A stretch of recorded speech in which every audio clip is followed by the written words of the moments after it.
From Kanarakuni we fly over the Sari Nama Tepui. Up there the vegetation is just as down below, but this Tepui contains an extraordinary phenomenon. Here is the largest crevice in the world, and the fourth in absolute depth.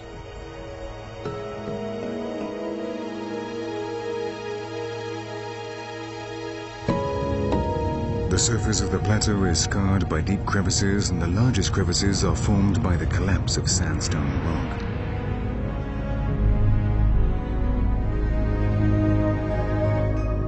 The largest is 352 meters across, 350 meters deep, and 502 meters in diameter at the bottom.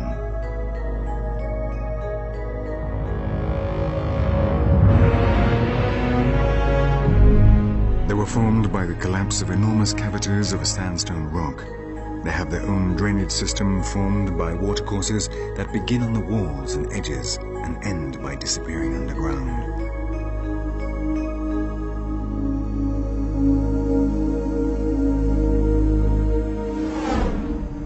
Near to Sari Nyama, the Kanarakuni and the Merivari come together to form the river Kaura. Its waters plunge down the Para Falls, one of the most spectacular cataracts in Venezuela, and a sacred place for the native Indians.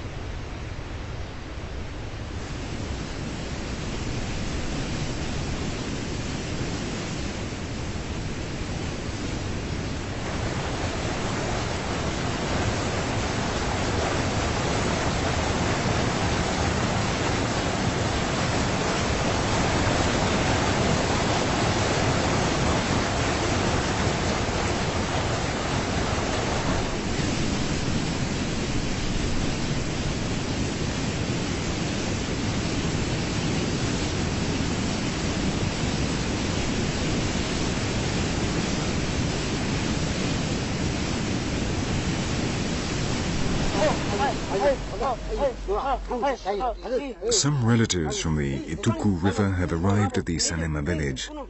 The compulsory greetings are a real ritual. 2 by 2 they recite their respective family trees, which sometimes go back 20 generations.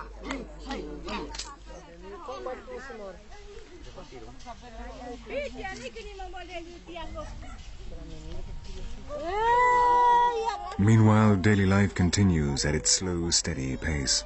The Sanema work just enough to eat and be comfortable in the village. They spend a lot of time doing nothing or playing simple, almost childish games.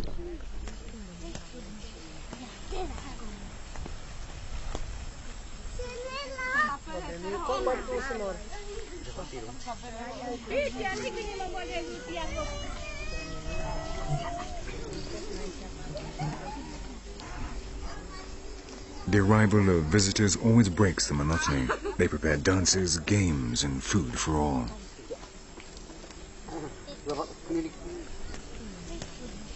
The warriors paint themselves with burnt wood as they do when they go into battle against other tribes.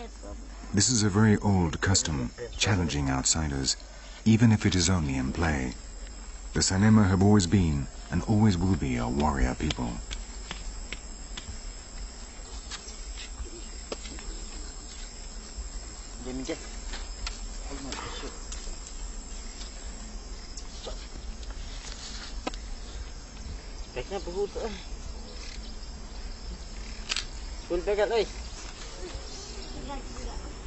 The visitors enter the village with their bows strung. There, other warriors await them.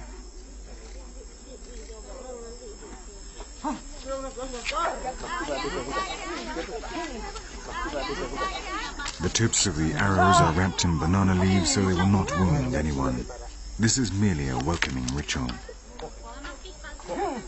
The Sanema believe that after the creation of the world, the gods fought a cruel battle in the stars. From the drops of blood that fell to earth mixed with the dust, men were born. So they believe they came from violence, which could explain why war and confrontation in battle are so important for them.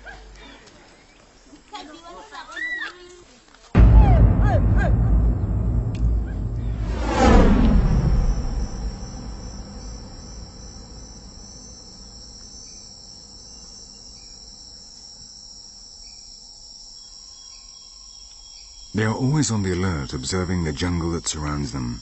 Enemies always come through the jungle, this tangle of vegetation which here is especially dense.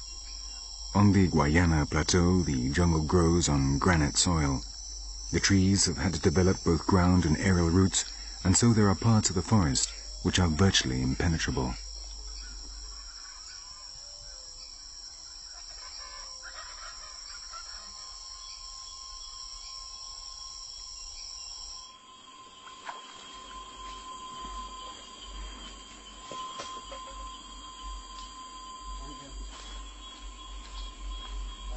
The shamans are the most respected people of all. It is their job to order the social behavior of the community, take charge of the worship of the spirits, and cure illnesses. They know the pharmacopoeia of the jungle and how to make medicines and powerful poisons.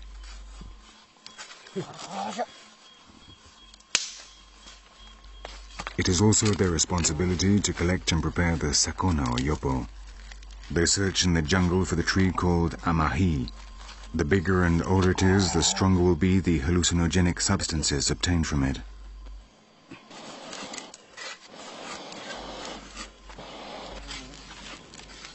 First, they have to make a fire, which is not easy in the depths of the jungle, because the atmosphere is extremely humid and the wood, though it is not green, is soaking wet.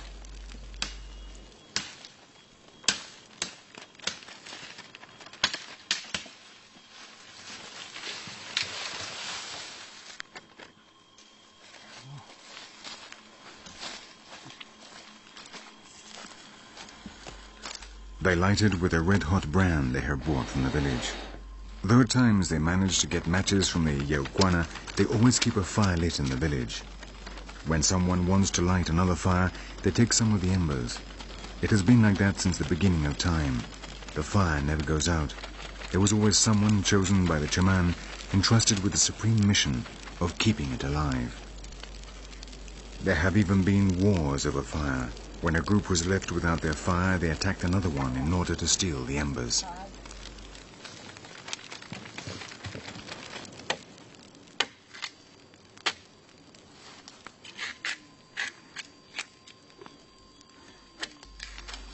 To extract the sakona, they tear off strips of the bark of the amahi, moisten them with saliva, and place them over the flame so they release the alkaloid.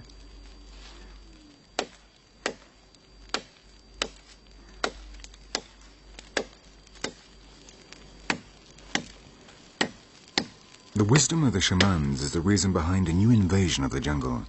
First it was those who came in search of rubber, then later gold. Now the pharmaceutical laboratories have come to exploit the botanical knowledge of the shamans. They are less violent, they do not organize massacres of the Indians, but their presence and the objects they bring with them in order to negotiate upset the balance of the culture of these indigenous communities. They are the latest scourge to which the jungle has been subjected.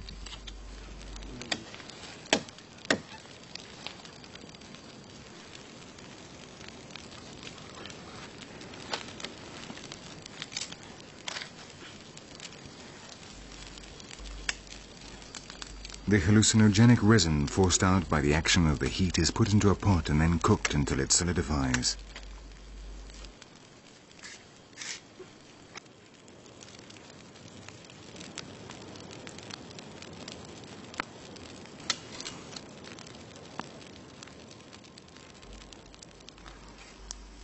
The sakona can be classified within the group of entheogenous indolic pharmaceuticals. They are only used ritually, as in the case of other societies with peyote, ayahuasca, the San Pedro cactus, or in Central Africa, the iboga.